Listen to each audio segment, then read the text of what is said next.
You're welcome back. If it's just joined us, you're watching Business Morning. We're coming to you live from Channels Television in Lagos. So we're beginning our conversation now, which is on non-interest banking. Don't forget that you can send me your tweet at Best Morning if you've got questions for our guests.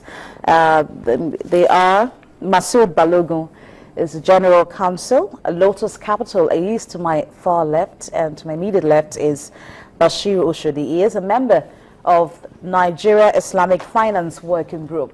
Welcome, gentlemen, for coming on the program. Thank you for coming on the program. Thanks. Let's start off by looking at the non-interest banking. Generally, we've seen the IMF actually holding its first meeting with its external advisory group to discuss key policy issues on Islamic finance and development of Sukuk market. I know that some Nigerians are a bit familiar with it, but after a while, when it was introduced in, I think, 2010, thereabouts, when the former governor of the central bank, Sanusi Lamido Sanusi, actually shed more light on it, tried to put it into the spotlight, we have not heard much about non-interest banking. I'm going to start off with Dr. Bashir. What's been going on? Okay, thank you very much. In very early 2009, CBN released the first draft guidelines on non-interest banking. That's when Professor Soludo was the governor of the CBN. And by 2011, January, Governor Sanusi then released a guideline, 3 guidelines in fact. And by June of the same year, there was a review of the guideline. Thereafter, the following year, the 2 banks got licenses to operate non-interest banking. And then last year, another bank got their license, or very early this year. And so we got 3 banks in Nigeria offering these services. Which banks? Because I like our viewers to also follow. We know that Jaiz Bank has one. The Jaiz Bank is a standalone bank. Okay. They offer non-interest banking. And we've got Islamic Bank. We've got Sterling Bank. Apart from the banks, we've also got other companies that offer these services. We've got insurance companies also. It's just not all about banking alone. You've got the insurance part of it. We'll call it takaful. So you've got Ala Takaful that's been offered by Cornerstone Insurance. You've got Niger Insurance offering takaful and African Alliance. And you've got asset management companies. You've got Lotus Capital. Now there's a new company called Capital. They offer like investment advisors. So gradually we're having a lot more people showing interest, a lot more companies, financial institutions showing interest in non-interest banking. That's just the first step. I envisage that over time, average of every year, we're going to be seeing at least another bank come up every year. Every other year. And I also believe that we're going to be seeing more asset management companies come in. I think what's happening in the industry is that the industry is very new, just trying to make people to absorb it. Banks, financial institutions offering this service may be exposed to some level of, should I say, reputational risk. So they rather just keep it cool and quiet. But very importantly, the Sukuk guidelines came up sometime very early last year or so. And before the middle of last year, Osun State offered, they released the first Sukuk, Osun Sukuk, about 10 billion naira. And it was oversubscribed, what we envisage is that we're going to be seeing a lot more sukuks, especially by government, federal, state, and even corporate sukuks. We're going to be seeing a lot of that come up very shortly, and that's going to allow the industry to boom. One of the things that is probably limiting the speed of sukuk issuance will be the fact that PENGOM, they're here to acknowledge, or they're here to acknowledge the fact that, okay, they should invest in sukuks, just like invest in bonds and other securities. As soon as that happens, it means that, pension has got the largest fund, in the country right now. As soon as that happens, it means that sukuk is going to go very quickly, more quickly than you can imagine anywhere in the whole of Africa. Okay, let me come to Masood. I remember the former Minister of State for Finance coming to Lagos to launch the takaful thing with NICOM. Yeah. I know that I want our viewers to also follow and understand these terminologies. takaful has to do with insurance. Yes, Islamic insurance. Islamic insurance, and that was launched, I think, middle of last year. or early this year. Early last year. End of last year, early this year, that was launched. The former Minister of State for Finance was at the event. Now, I'd like you to bring us to speed as to what has been going on in relation to this insurance thing. Okay, a lot has been happening in the Islamic finance or non-interest finance industry, like you rightly mentioned, particularly in respect of insurance. The insurance sector is one of the most advanced sector in Islamic finance in Nigeria in terms of regulation and participation by various market participants. We have a number of operators now in that market. So you have Niger Insurance, you have African Capital Alliance offering that product. You also have Cornerstone under its subsidiary Halal Takaful offering that product as well. So whereas in the banking sector, for example, we have very limited players, but in terms of the insurance sector, we have about five to six players offering that product. So a lot is going on in the insurance sector compared to other sectors. How has the response been? Let me come to Bashir Oshodi. How are we responding to this? Because the controversy around it was that it's religious, it's targeted at some set of people and all of that. But so far, how would you assess the response from Nigerians? Okay, very quickly, what we call non-interest banking now, or call it Islamic banking, could have been Christian banking, could have been Jewish banking, right? Because it's from the same source, right? Provision of interest, uncertainty, and ethical concerns, and all that, gambling, right? So I think it's just for people to understand that this system is just an ethical form of, shall I say, banking or finance, as it were. What's slowing it down? We're trying to really understand it, but right now you've got barely 100,000 customers, just for banking alone.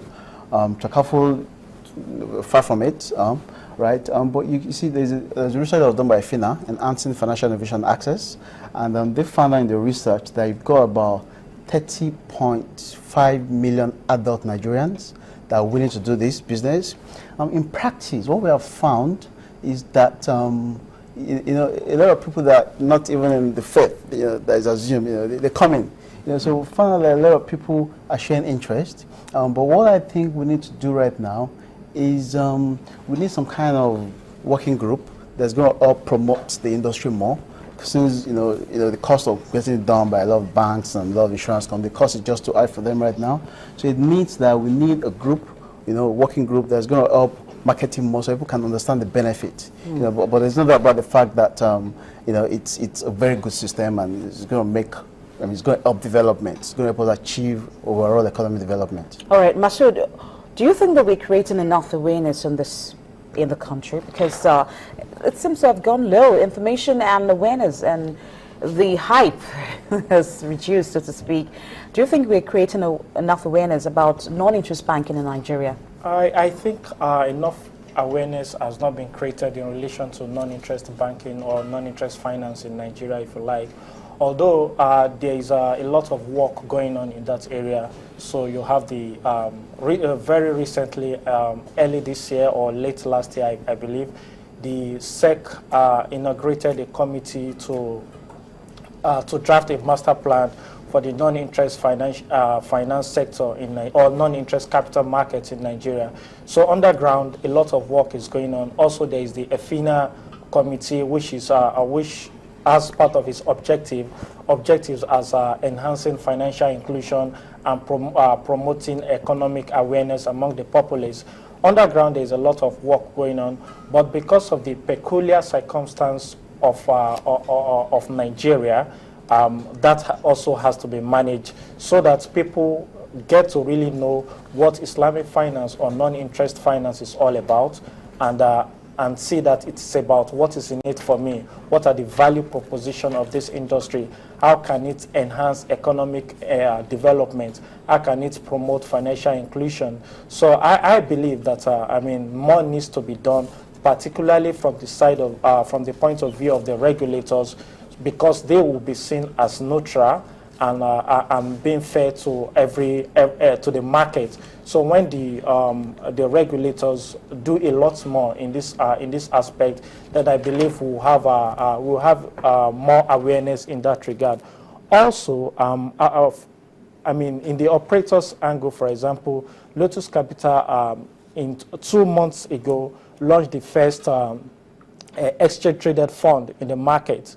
So a fund that tracks the NSE Lotus Islamic Index. So that is part of the that's part of the effort being made by Lotus Capital to promote product diversification in this industry. All right. While we're not just concentrating on what one particular entity is doing, really, we're looking at it in general. Bashir, I'd like us to look at, you belong to a working group, Islamic Finance Working Group. What are you really doing in that group? What is the focus in terms of promoting non-interest banking? Okay, I mentioned IFINA earlier on. IFINA seeks to promote financial inclusion. And one of the 3 things IFINA is looking at is mobile payments, agent network, and non-interest finance.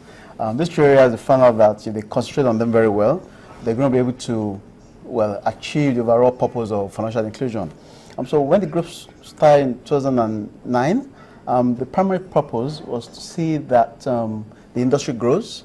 The first set of challenges that we're faced with then was to make sure that the regulatory infrastructures are on ground to absorb the challenges of non-interest finance. So basically in that working group, you've got the financial regulators there, you've got a few operators or financial institutions, if you like. So basically the first thing was to say, okay, do you know what, let's put together regulations, right? So the CBN, PENCOM, NICOM, FIRS, SEC, they all started to work on their regulations then. The DMO is also a part of this working group. Now, with the efforts of the working group, a lot of regulations have been out, and I mean, it's also part of why the SEC, why SEC came up with their own 10-year master plan. Also, part of the working master plan is also that accommodates Islamic finance or non-interest finance. Now, apart from having the regulation in place, the next thing is to see how the market can get a lot more organized. Trying to make sure that there's awareness. Products are developed very quickly, not just products, but products that meets up with the needs of customers. I want to say very quickly that the 3 very important things that we cannot overlook. That's poverty reduction, inequalities, and should I say unemployment. So apart from having a system that we call ethical, we also want to make sure that it solves these 3 issues, in the economy. When we talk about poverty now, we can break that into 2 areas: infrastructural poverty and the kind of poverty that affects households and individuals, right? With infrastructural poverty, we're talking about the bad roads, the airports, the infrastructures. These we need to cook, to help structure that. With the individual poverty, it means that we need a kind of system that can give financing. But the way it is, it's not as if we give out loan as such. We have several instruments that we use, but it must solve these problems. Okay, I'd like you to hold the thought for a minute. Masood Balogun, General Counsel at Lotus Capital, and Bashir Oshodi. He is a member of the Nigeria Islamic Finance Working Group. I'd like you to hold the thought. We're going on the break. And we've been talking about non-interest banking in Nigeria. The journey so far, how has the banking model worked in the country? We'll be right back.